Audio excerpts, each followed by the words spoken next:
Selamat pagi dan salam sejahtera bagi kita semua. Perkenalkan, nama saya Dina Oktaviani, NIM 2010417118, kelas A1 Manajemen.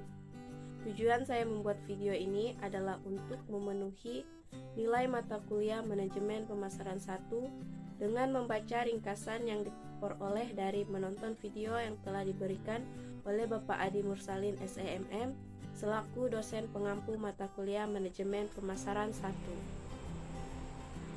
Persepsi konsumen adalah proses di mana menyeleksi informasi, mengorganisasikan informasi, dan kemudian diinterpretasikan dari apa yang disampaikan marketing dan juga stimulus-stimulus yang diberikan oleh marketing, sehingga membentuk suatu gambaran utuh, di mana gambaran utuh ini yang disebut sebagai persepsi. Adanya persepsi itu terbentuk dari adanya stimulus yang disebut dengan marketing stimuli. Marketing stimuli adalah seluruh komunikasi atau stimulus fisik yang didesain untuk mempengaruhi konsumen. Stimuli ini terbagi dua, yaitu stimulus primer dan stimulus sekunder. Stimulus primer atau intrinsik.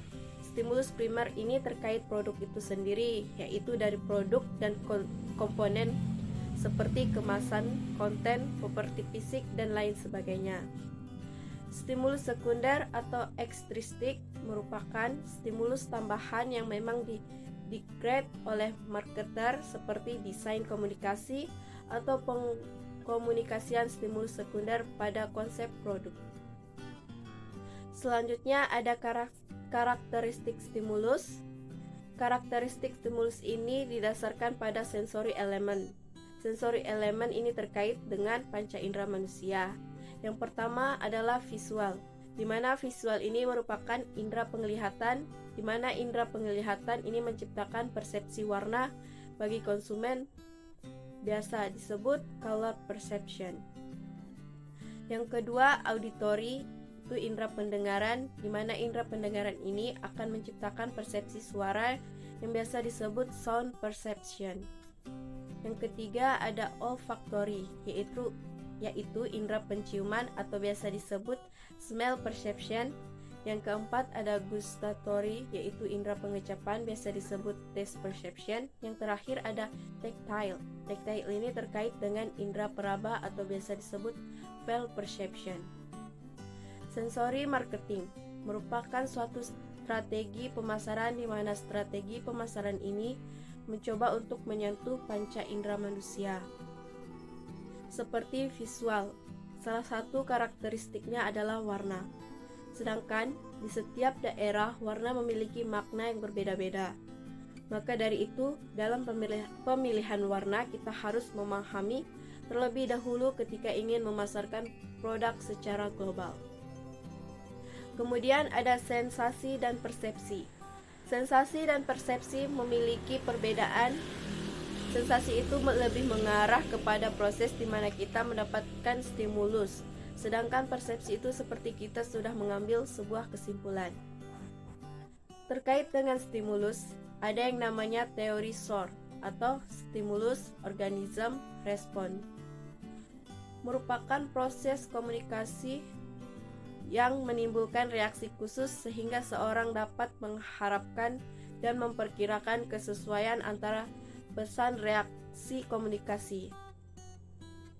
Kemudian ada teori train brain yang dikemukakan oleh Paul D. MacLean pada tahun 1990, di mana dia mengemukakan bahwa evolusi otak manusia itu ada 3 fase, di mana bagian bawah atau berwarna merah disebut R complex, yang biasa disebut juga otak reptil, yang dimana cara kerjanya terkait dengan survival state atau mengambil keputusan berdasarkan input. Kemudian ada yang berwarna biru yang biasa disebut otak mamalia atau nama lainnya limbic system. Limbic system ini sudah memproses emosi atau merespon emosional tentang keputusan yang diambil. Ketiga ada prefrontal lobes atau neocortex. Terkait dengan marketing ini, adalah segala aspek dan informasi yang berhubungan dengan pengambilan keputusan. Perlu diketahui berkaitan dengan stimulus terkait dengan struktural elemen, di mana struktural elemen ada size, position in the media, contrast design, dan novelty design. Kemudian ada dua karakter penting dalam menetapkan stimulus untuk membangun persepsi konsumen. Yang pertama, kemampuan mendiskriminasi antar stimulus. Yang kedua, kecenderungan untuk menggeneralisasikan dari satu stimulus dengan stimulus lainnya. Dalam level perbedaan, ada yang namanya stimulus discrimination. Dalam stimulus discrimination ini terkait dengan kemampuan konsumen untuk mendeteksi varian dari cahaya, suara, aroma, dan stimulus lainnya. Kemudian ambang perbedaan dalam membandingkan dua stimulus. Dan stimulus awal yang lebih kuat, semakin besar pula kesempatan yang dibutuhkan agar stimulus tersebut terlihat berbeda. Kemudian ada subliminal perception, di mana subliminal perception ini berkaitan dengan lambang perbedaan minimum untuk mendeteksi antara dua stimuli. Secara sederhana seperti persepsi di bawah level kesadaran, di mana exposure mungkin tidak mendapatkan perhatian secara komprehensif. Kemudian ada stimulus generalization.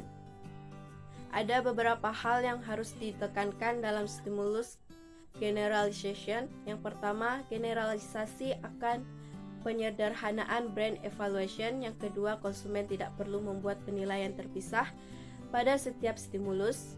Yang ketiga, brand loyalty merupakan generalisasi stimulus berdasarkan pengalaman positif di masa lalu.